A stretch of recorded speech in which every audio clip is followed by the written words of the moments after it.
Bom, pessoal, boa tarde. Meu nome é Priscila. Boa noite, né? Meu nome é Priscila. Eu trabalho com 5G, com a parte de suporte, redes telecom em cloud. E eu vou apresentar, vou falar um pouco sobre o 5G e o que, que é o fatiamento de rede, o networking slice, e o que isso faz de diferença no nosso dia a dia, qual é a diferença, o que, que significa o networking slicing, se é uma divisão de frequência, porque muita gente pergunta achando que é uma divisão de frequência ou alguma outra forma de QoS, como isso funciona. Bom, como eu falei, meu nome é Priscila, eu sou arquiteta de sustentação de nuvem na Red Hat. Eu atuo como líder do suporte há aproximadamente 4 anos. Sou formada em ciência da computação e especialista em tecnologias disruptivas e perícia digital. E uso Linux há mais de 22 anos, mas comecei a trabalhar com Linux, na verdade era Unix, com Solaris, mas antes disso eu já era uma usuária. Bom, vamos lá falar do 5G. O que é o 5G? 5G é uma rede, é uma tecnologia de rede de comunicação sem fio, que é padronizada por um grupo chamado 3GPP, que significa Third Generation Partnership Project. O 3GPP é um grupo de empresas especialistas que determinam como serão os padrões para essa tecnologia poder ser adotada no mundo inteiro. Anteriormente a 3GPP, a gente tinha o 1G, o 2G, eles já eram padronizados por outros grupos de trabalho, mas não existia um grupo específico que juntou essas tecnologias, porque era separado, né? A tecnologia de internet e tecnologia de telecomunicações. E a 3GPP existe para fazer essa junção da padronização para poder fazer essa aplicação no mundo todo. Bom, eles determinaram que o melhor range de banda a ser utilizado é o mid-range, que é de 3.3 a 3.8 GHz. Existem países que estão atuando já até no 4.2. Existem outras frequências de 5G, existe a frequência mais baixa, existe a frequência mais alta, que são utilizadas, mas, a grosso modo, essa é a principal, por questão de aproveitamento da rede. Por ser uma rede que o investimento para a criação desse tipo de rede ele é alto, o aproveitamento dele tem que ser o máximo. E é aí que esse networking slicing entra. Por isso que eu digo aqui que o número de sites é inversamente proporcional à largura de banda. O que acontece? Quanto mais sites, mais antenas você tiver, menor pode ser a sua largura de banda. Então, você pode colocar mais pessoas, vamos dizer assim, mais clientes ali dentro. Entretanto, você vai ter que colocar mais antenas também. E por ser uma tecnologia ainda bastante cara para as empresas de telecomunicações, eles precisam que esse aproveitamento seja o máximo. É como quando a gente roda uma máquina sempre topada, sempre em 100%. A ideia é que ela esteja sempre em 100%, que a rede seja 100% utilizada o tempo todo, porque ela vai estar ali disponível o tempo todo. Então, para que ela gere receita, ela tem que estar sendo utilizada. Bom, como eu disse, o 5G ele é formado, né, feito a partir da arquitetura 3GPP, quem determina a arquitetura do 5G é a 3GPP. E essa arquitetura ela é separada, mesmo no 2G, ela já tinha essa separação, que você tem as empresas focadas, né, em rede de acesso, a rede rádio, as empresas focadas em sistemas, são sistemas operacionais, os softwares mesmo, que vão dentro, né, desses computadores, e a rede principal e de terminais. Rede principal e de terminais, mais para frente vocês vão ver num slide, que nada mais é que o smartphone, né, ou o IoT que você tiver, o terminal, o dispositivo final, e rede principal é a rede de acesso à rede core, né, ao 5G core. Bom, Vou explicar o que é, então, o Networking Slicing. As pessoas acabam acreditando que Networking Slicing seria dividir a banda do 5G em várias empresas ou talvez em vários clientes, enfim. Não é exatamente isso. O que acontece? Por você precisar ter um aproveitamento máximo dessa rede, a ideia é que se divida ela entre os diversos negócios que precisam dela, que vão utilizar, né, que vão aproveitar dela. Cada negócio tem um foco diferente. Então, a indústria 4.0 tem um foco diferente de um hospital, que vai ter foco diferente de um carro inteligente que se autodirige, que vai ter um foco diferente de controle de sistemas escada, né, de empresas de energia elétrica. Portanto, o fatiamento que a gente fala, ele nada mais é do que uma implementação técnica do modelo de negócio na utilização dessa rede. O que é mais importante nesses modelos de negócio? Em geral, o que é muito importante, por exemplo, para um hospital, é que você tenha uma baixa latência e 100% de confiabilidade naqueles dados que estão sendo trafegados. Imagina fazer uma cirurgia remota e não dá para o braço mecânico lá parar, né, no meio de uma cirurgia. Então, a confiabilidade tem que ser 100% e a latência não deve existir, né?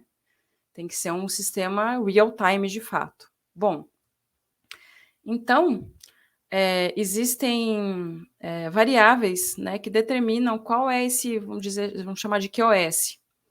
A 3GPP levantou essas variáveis de acordo com a necessidade de cada negócio.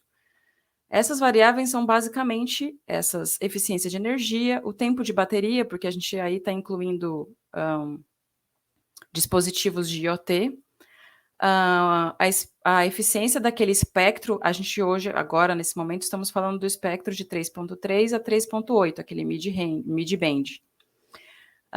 A densidade do tráfego de dados, a confiabilidade, a segurança, latência, como eu já falei, mobilidade, se aquele dispositivo, se aquela rede, se aquele tráfego ele vai mudar entre antenas ou não, se envolve uma rede mesh, né? E o tráfego de dados de usuário. Bom, aqui a gente tem alguns exemplos bem interessantes. Em roxinho, se vocês perceberem, tem o coração aqui, que é o healthcare, né? Um hospital. Bom, um hospital, claro que ele precisa ser 100% os dados trafegados numa cirurgia remota vão precisar ser 100% confiáveis, 100% a segurança, né, tem que estar criptografado e tudo mais. Não pode ter latência, né, a latência vai ter que ser baixa, ainda aqui que ele colocou não tão baixa, mas a latência tem que ser baixa.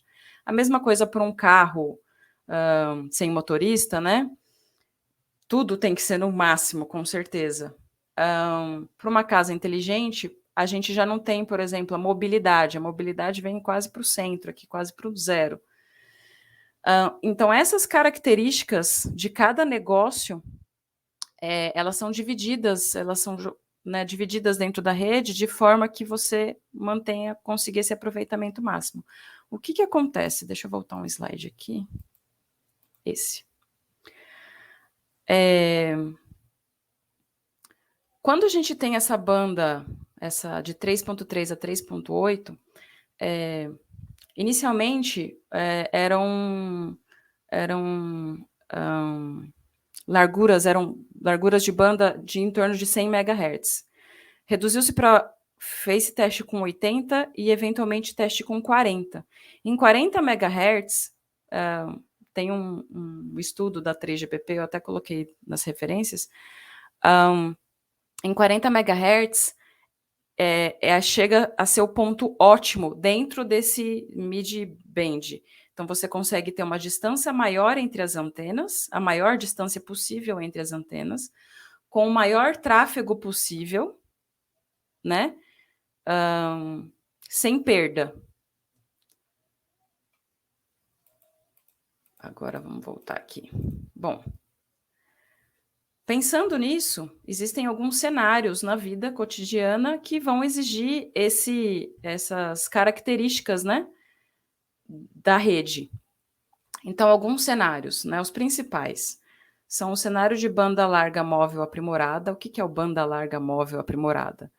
É a casa inteligente, é o stream do Netflix, é o stream do metaverso, né, não é um stream, desculpa, mas a a velocidade de transmissão que você precisa, a quantidade de dados que você precisa de um metaverso, de uma, realidade virtual, realidade aumentada, esse tipo de coisa. Existe um outro cenário, né, que é bastante utilizado, que até, existe estudos e existem países que usam outra frequência para essa comunicação massiva máquina a máquina. Então é quando existe um tráfego, muitas vezes não é um tráfego alto, né, vai ser pequeno, mas várias vezes massivo, né, acaba sendo um tráfego alto pela quantidade de vezes em que ele ocorre, não pelo tamanho do tráfego em si. Tamanho de pacote, né, são pacotes pequenos, mas que são transmitidos, que a transmissão ocorre várias vezes.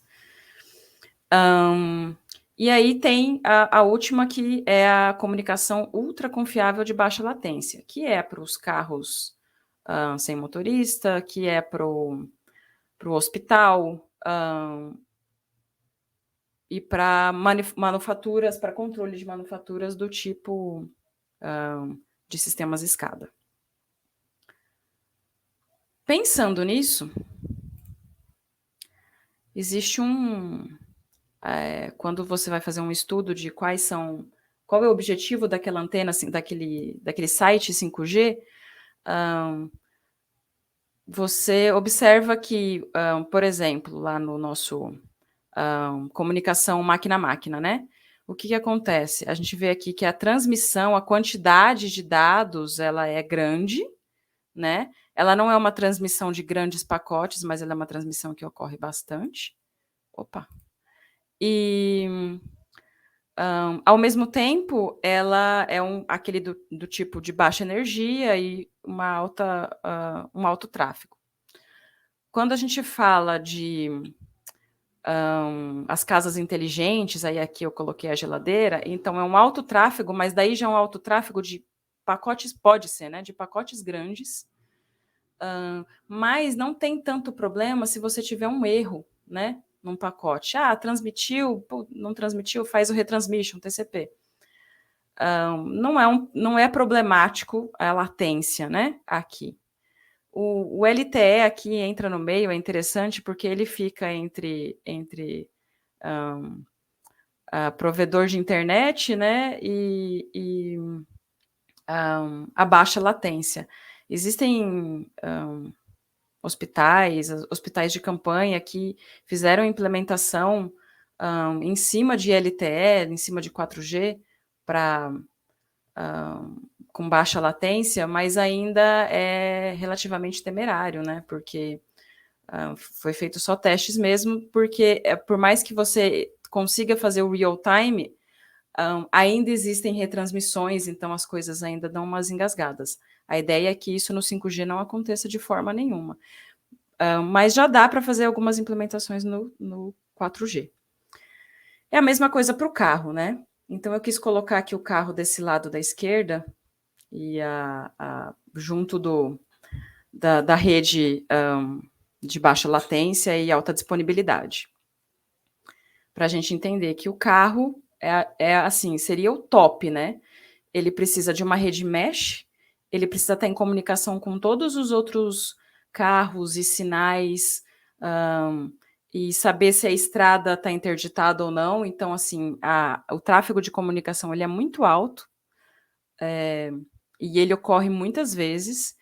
Ele precisa de baixa latência e ainda por cima ele precisa ser ultra confiável. Então é o mais difícil de se atingir aqui, por isso que existem estudos fazendo isso aqui em outra frequência, que é uma frequência bem mais alta, que se não me engano é de 40 GHz. Eu tenho que pesquisar, tá nas referências dos slides aí no final.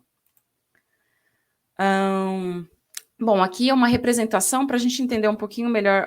Eu falei lá do RAN, né, do rede de acesso ao rádio. O que acontece? Num primeiro momento, para a gente ter acesso para o carro ter acesso à rede, né? Obviamente, ele tem que acessar por algum meio físico, e o meio físico aqui é o ar. Então, tanto essa política de qualidade de tráfego de dados, ela precisa estar implementada desde essa rede de acesso até o core, obviamente. Quando eu falei lá na frente dos sistemas, os sistemas eles entram por todo esse caminho aqui. É separado entre RAM, core e sistemas, mas os sistemas ele é transversal, né? Ele vem desde a rede de acesso até o core. É ele que de fato dá o acesso. Bom, e como que isso acontece? Como que isso é implementado de fato? Como que isso é separado? Como que a rede do hospital não vai roubar a minha frequência, né? A minha frequência não, a minha banda. Bom, existe um identificador chamado SNSSAI, eu não sei falar isso em inglês. É um protocolo, né, de rede, e nesse protocolo tem os primeiros 8 bits dele ali, vai ter um identificador para dizer se aquela é uma rede de casas inteligentes, né, mobile broadband, se é uma rede de de baixa latência, ou se é uma rede de comunicação massiva, de dispositivos de máquina a máquina.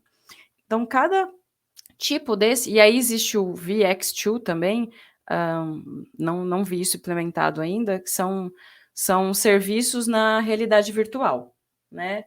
Então, seriam serviços dentro do metaverso.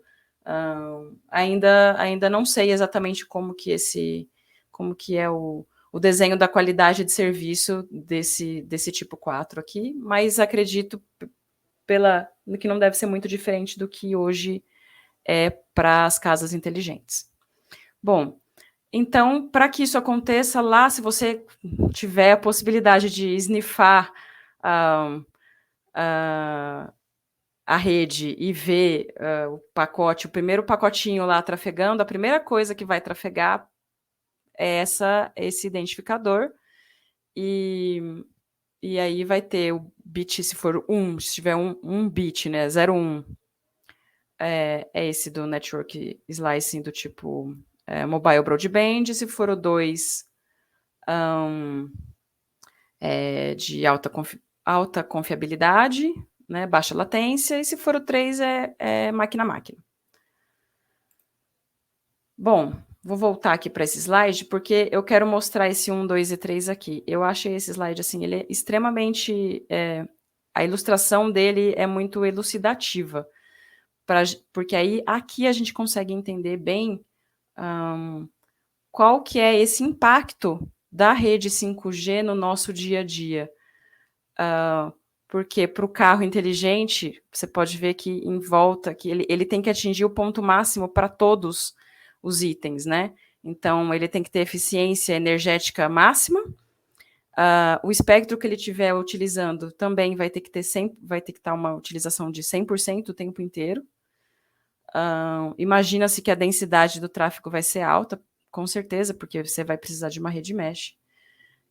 A confiabilidade, óbvio, também tem que ser 100%, né? Segurança, latência também vai ter que ser 100%, tem que ser um real-time tão importante quanto o da cirurgia remota, né? Não consigo determinar qual seria mais importante aqui. E a questão da mobilidade, que é a rede mesh, né? O carro ele precisa estar conectado a todos os outros dispositivos, saber tudo o que está se passando com todos os outros dispositivos em volta dele, para poder decidir o que ele vai fazer, né? Bom, eu vou falar aqui um pouquinho do 5G Core, eu gosto desse desenho aqui. Lá quando eu falei, é separado em 3, rede de acesso rádio, equipamento do usuário, que é o terminal, e a rede, o sistema e rede core. Bom, aqui a gente vê que, como eu falei, o equipamento do usuário e a rede de acesso rádio vão estar juntas, né? Como que acontece aqui esse tráfego? O dispositivo do usuário, ou o que quer que seja, ou o IoT, ele se comunica primeiro com a rede rádio, para se falar quem ele é, né? Se identificar, e estabelecer uma conexão física, através do ar, com essa rede. A partir dessa conexão estabelecida, ele ainda não está autenticado. Ele vai se autenticar nessa AMF, é quem vai dar o acesso, quem vai fornecer o acesso de fato à rede da Vivo, né, da operadora, é essa função de rede chamada AMF. Uma vez que essa AMF deu o aval, a rede está estabelecida, a comunicação está estabelecida, e aí quem faz o controle, quem indica, esse dispositivo ou esse está entrando, vai entrar na rede 1, 2 ou 4, numa rede, é um dispositivo de IoT, ou é um carro, ou é uma cirurgia, o que que é? É esse PCF, Policy Control Function. O PCF é uma função de rede que já existe há um bom tempo, ela começou a ser implementada com 4G. Já existe a implementação dela, é utilizada no 4G, não é massivamente utilizada como vai ser com o 5G. Mas ela já é hoje, por exemplo, você tem QoS para redes de emergência, né? Existem estados que separam uma parte para, por exemplo, presidência da República. O Brasil é uma delas que faz isso. Existe, eu não sei se é uma lei exatamente, mas existem regras para que isso possa acontecer sem parecer que está tirando o direito de alguém. Bom, como eu disse, esse acesso ele acontece, da mesma forma que acontecia com o 3G, com o 4G, é basicamente a mesma coisa em fazer essa autenticação. O nome dos dispositivos mudam, mas o nome das funções de rede mudam, mas a função em si é a mesma. Uma outra coisa que diferencia totalmente o 4G do 5G, e do 5G NSA e do 5G SA, é esse VNF ou CNF. O que acontece? Para ser considerado 5G standalone, na verdade, para que ele rode standalone, para que você tenha um site de fato standalone, você precisa que todas as funções de rede estejam ali dentro inseridas, para que você não tenha que sair e voltar. Para isso acontecer, com a redução do hardware, do tamanho de hardware, né, com a virtualização, determinou-se que para ser considerado 5G e para conseguir fazer o 5G SA, standalone, todas as funções de rede elas precisam ser containers, então são CNFs, são containers nativos, né, que exercem funções de rede de telecomunicações. Então, aquelas máquinas, aqueles computadores, lá em 1980, 1990, até 2000, que faziam as funções de rede, eram máquinas, né, equipamentos mesmo, eles estão gradativamente sendo substituídos por máquinas virtuais. Primeiramente, eles têm seu código aberto, né? Não sempre, não 100%, mas tem. Depois, se possível, depois de abrir o código, né, deixar open source de fato, elas se tornam máquinas virtuais. E dali existe um trabalho árduo do pessoal de engenharia de telecomunicações para transformar essas máquinas virtuais em containers. E aí, esses containers, eles rodam em ambientes, pode até rodar numa Amazon, roda em OpenShift, Então, você pode ser um operador de rede 5G sem ter nenhuma função de rede, de fato, 5G. Você pode ter as funções de rede de uma Amazon, por exemplo, eles fornecem já o 5G Core, eles têm máquinas virtuais, né, e as CNFs rodando lá dentro, e o que você precisa ter é a antena, né? Se você for uma MVMO, você pode ter as antenas e aí se conectar no 5G Core, que é desenvolvido por uma Amazon, e você virou uma operadora. É essa a ideia. Bom, eu não ia falar tanto do 5G Core, mas acabei falando. Essas são as referências. Aqui vocês vão encontrar, se não me engano, esse aqui do slide 5 é a referência que eu falei sobre essas divisões das bandas, por que utilizou mid-band, quando que aquela high-band é utilizada, por que é utilizada com carros, quando foi testada com cirurgias remotas, tem nesse paper. Bom, no mais é isso. Espero que tenham aproveitado aí de alguma forma. Caso tenham dúvidas, por favor, podem me perguntar. Pode mandar mensagem no LinkedIn. Uma vez na semana eu tento responder. Espero que isso seja um incentivo para que as pessoas comecem a desenvolver algumas aplicações, desenvolver aplicações para 5G, porque o que falta para que isso realmente ande é ter aplicação. Porque a rede ela já está sendo desenvolvida e ela só pode ser implementada de fato quando existe a demanda. Hoje a gente não tem uma demanda tão grande, né? Com a pandemia houve uma demanda, houve um boom de demanda, mas agora essa demanda está caindo um pouco. Mas a partir do momento em que a gente começar a desenvolver as aplicações, a aplicação do carro, a aplicação da cirurgia, aí a gente começa a ter uma utilização, uma necessidade de utilização dessa rede, e aí sim ela vai ser implementada de fato, né? Porque a utilização dela precisa ser 100% para que ela se justifique, se pague, né? E aí é por isso que o Networking Slicing existe, para que essa rede possa estar sempre 100% utilizada, né? Para fazer a melhor utilização possível dela.